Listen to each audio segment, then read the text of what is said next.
श्रोतहो नमस्कार. आजच्या वृत्तविशेष कार्यक्रमात आपलं मनःपूर्वक स्वागत. आंतरराष्ट्रीय ऑलिम्पिक समितीच्या 141व्या सत्राला काल मुंबईत प्रारंभ झाला. प्रधानमंत्री नरेंद्र मोदी यांनी या सत्राचं उद्घाटन केलं. यावेळी केलेल्या भाषणात प्रधानमंत्री नरेंद्र मोदी यांनी क्रीडा जगताविषयी मांडलेले विचार आजच्या वृत्तविशेषमध्ये आपण ऐकणार आहोत. श्रोतेहो, मुंबईतल्या आंतरराष्ट्रीय ऑलिम्पिक समितीच्या 141व्या अधिवेशनाच्या उद्घाटनपर भाषणात प्रधानमंत्री नरेंद्र मोदी यांनी भारतीय क्रीडा क्षेत्राचं महत्त्व विशद केलं. आंतरराष्ट्रीय ऑलिम्पिक समितीचं सत्र भारतात होणं हे संपूर्ण देशवासियांसाठी अभिमानास्पद असल्याचं ते म्हणाले. खेळ हा भारतीय संस्कृती आणि जीवनशैलीचं एक महत्त्वाचं अंग आहे असं सांगत प्रधानमंत्र्यांनी याबाबत संपूर्ण जगाला भारतीय क्रीडा विश्वाचं अनोखं दर्शन घडवलं. इंटरनेशनल ओलंपिक एसोसिएशन का ये 141वां सेशन भारत में होना बहुत ही खास है. 40 साल बाद भारत में आईओसी का सेशन होना हमारे लिए बहुत गौरव की बात है. साथियों, स्पोर्ट्स भारत में हमारे कल्चर का, हमारी लाइफस्टाइल का एक इम्पोर्टेंट हिस्सा रहा है. आप भारत के गांवों में जाएंगे तो पाएंगे कि बिना स्पोर्ट्स के हमारा हर फेस्टिवल अधूरा है.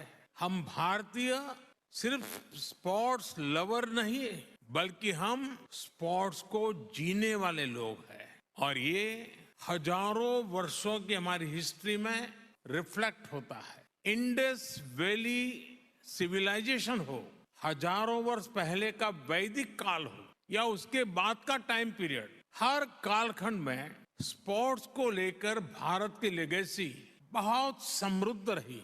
श्रोतेहो, प्रधानमंत्री नरेंद्र मोदी यांनी आपल्या भाषणात भारतीय प्राचीन ग्रंथांमध्ये उल्लेखलेल्या 64 कलांबद्दल सांगताना त्यांचा आणि खेळांचा परस्पर असलेल्या संबंधांबद्दल भाष्य केलं. ते म्हणाले, हमारे यहाँ हजारों साल पहले लिखे ग्रंथों में 64 विधाओं में पारंगत होने की बात कही जाती. इनमें से अनेक विधाएं खेलों से जुड़ी हुई थी, जैसे horse riding, archery, swimming, wrestling. ऐसी अनेक स्किल्स को सीखने पर बल दिया जाता था. आर्चरी यानी धनुर्विद्या को सीखने के लिए तो पूरी एक धनुर्वेद संहिता ही लिखी गई थी. इस संहिता में एक जगह कहा गया है, धनुष चक्रंच कुतंच खड़गंच छुरिका गदा सप्तमम बाहु युद्धम शादेवम युद्धानि सप्तदा. यानी धनुर्विद्या से जुड़ी 7 प्रकार की स्किल्स आनी चाहिए, जिसमें धनुष्बाण, चक्र, भाला यानी आज का जेवलिन थ्रो, तलवारबाजी, ड्रैगर, गदा और कुश्ती शामिल है. श्रोतेहो, प्रधानमंत्री नरेंद्र मोदी यांनी भारतीय प्राचीन क्रीडा परंपरेविषयक वैज्ञानिक पुराव्यांबद्दल आपल्या भाषणात उल्लेख केला. याविषयी प्रधानमंत्री काय म्हणाले ते ऐकूयात. 7 प्रकार की स्किल्स आनी चाहिए, जिसमें धनुष्बाण, चक्र, भाला यानी आज का जेवलिन थ्रो, तलवारबाजी, ड्रैगर, गदा और कुश्ती शामिल है. साथियों, स्पोर्ट्स की इस हजारों वर्ष पुरानी हमारी लेगेसी के अनेक साइंटिफिक एविडेंस है. जहां मुंबई में अभी हम हैं, वहां से करीब 900 किलोमीटर दूर कच्छ में यूनेस्को की वर्ल्ड हेरिटेज साइट है धौलावीरा. धौलावीरा 5000 साल से भी पहले एक बहुत बड़ा और समृद्ध पोर्ट सिटी हुआ करता था. इस प्राचीन शहर में अर्बन प्लानिंग के साथ साथ स्पोर्ट्स इंफ्रास्ट्रक्चर का भी एक शानदार मॉडल मिला है. खुदाई के दौरान यहाँ 2 स्टेडियम सामने आए हैं. इनमें से एक तो दुनिया का सबसे पुराना और उस समय का दुनिया का सबसे बड़ा स्टेडियम है. 5000 साल पुराने भारत के स्टेडियम में एक साथ 10,000 लोगों के बैठने की कैपेसिटी थी. भारत की एक और एंशियंट साइट राखीगढ़ी में भी स्पोर्ट्स से जुड़े स्ट्रक्चर्स की पहचान हुई है। भारत की ये विरासत पूरे विश्व की विरासत। श्रोते हो, प्रधानमंत्री नरेंद्र मोदी यांनी खेळाचं महत्त्व विशद करताना खेळात कधीही कोणीही पराभूत होत नाही, तर खेळात केवळ विजेते आणि शिकणारे असतात असं सांगितलं. प्रधानमंत्री म्हणाले, पूरे विश्व की विरासत है।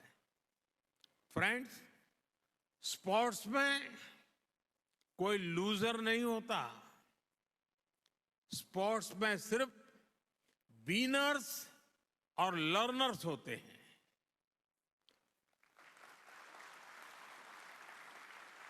स्पोर्ट्स की लैंग्वेज यूनिवर्सल है, स्पिरिट यूनिवर्सल है।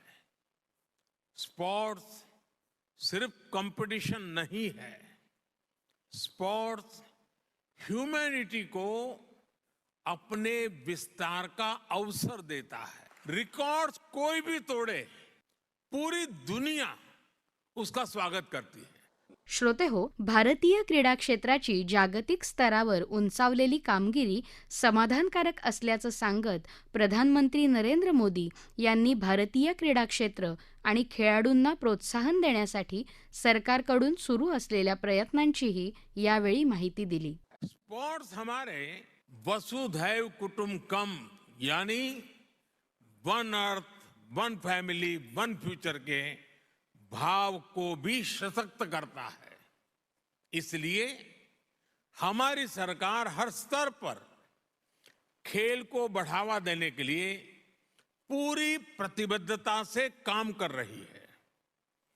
Khelo India university games, Khelo India youth games, Khelo India winter games, member of parliament sports competition और जल्द आयोजित होने वाले खेलो इंडिया पैरा गेम्स इसके उदाहरण है। हम भारत में खेलों के विकास के लिए इंक्लूसिविटी और डाइवर्सिटी पर भी लगातार फोकस कर रहे हैं। फ्रेंड्स, स्पोर्ट्स को लेकर भारत के इसी फोकस के कारण आज भारत इंटरनेशनल इवेंट्स में शानदार प्रदर्शन कर रहा है। पिछले ओलंपिक्स में कई भारतीय एथलीट्स ने बेहतरीन प्रदर्शन किया।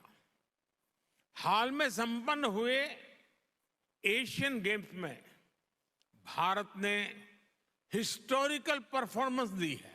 उससे पहले हुए वर्ल्ड यूनिवर्सिटी गेम्स में भी हमारे यंग एथलीट ने नए रिकॉर्ड बनाए। ये भारत में बदलते और तेजी से विकसित होते स्पोर्ट्स लैंडस्केप का संकेत है।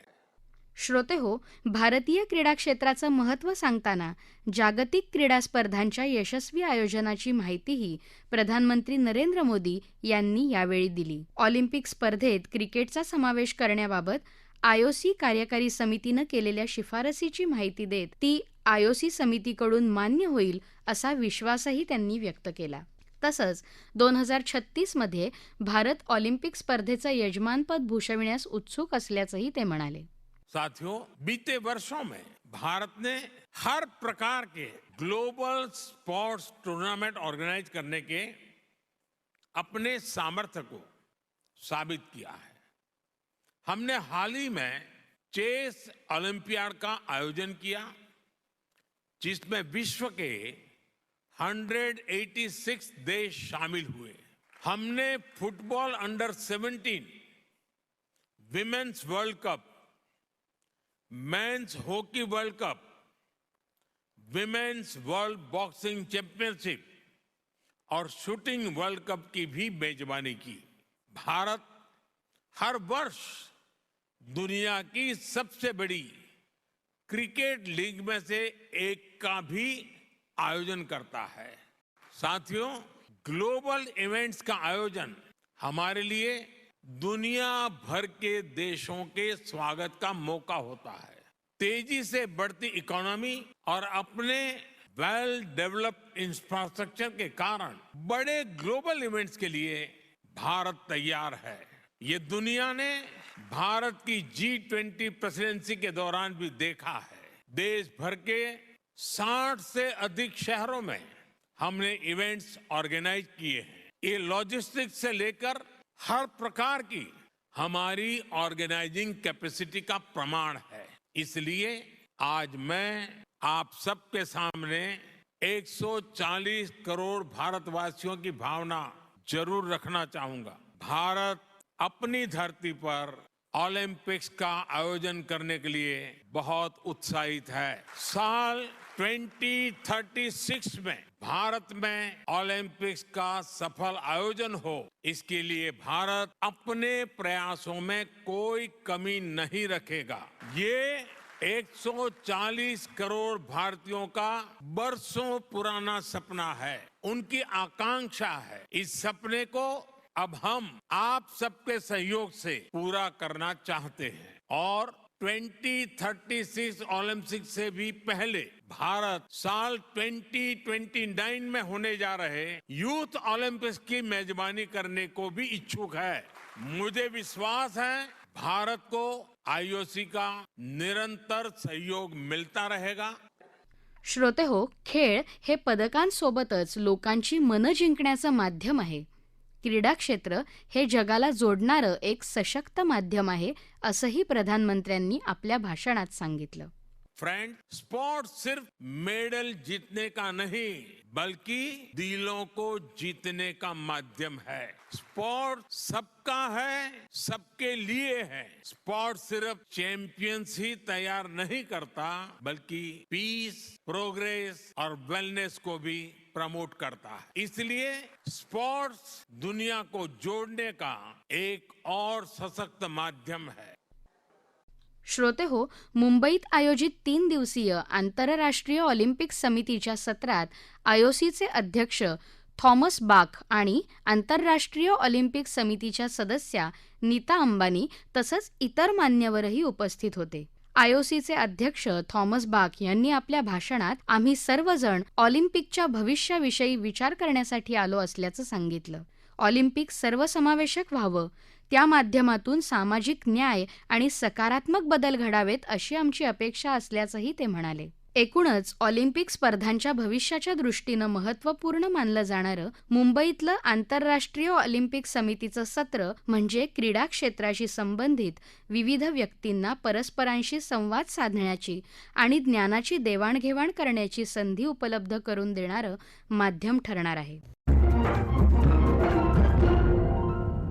श्रोते हो, आपला वृत्तविशेष हा कार्यक्रम आपण न्यूज ऑन AIR या ॲपवरही लाईव्ह ऐकू शकता. यासोबतच आमच्या मुंबई एअर न्यूज या YouTube वाहिनीवर कार्यक्रमाचं ध्वनिमुद्रण आपल्याला कधीही ऐकता येईल. याबरोबरच आजचा वृत्तविशेष हा कार्यक्रम संपला. हा कार्यक्रम आकाशवाणी मुंबईच्या प्रादेशिक वृत्त विभागानं सादर केला. संपादक आणि सादरकर्त्या सरस्वती कुवळेकर, निर्मिती सहाय्य गोपीनाथ पांडा, लेखन आणि समन्वय रवींद्र वसंतराव लोखंडे आणि निवेदन सदया कर्देकर.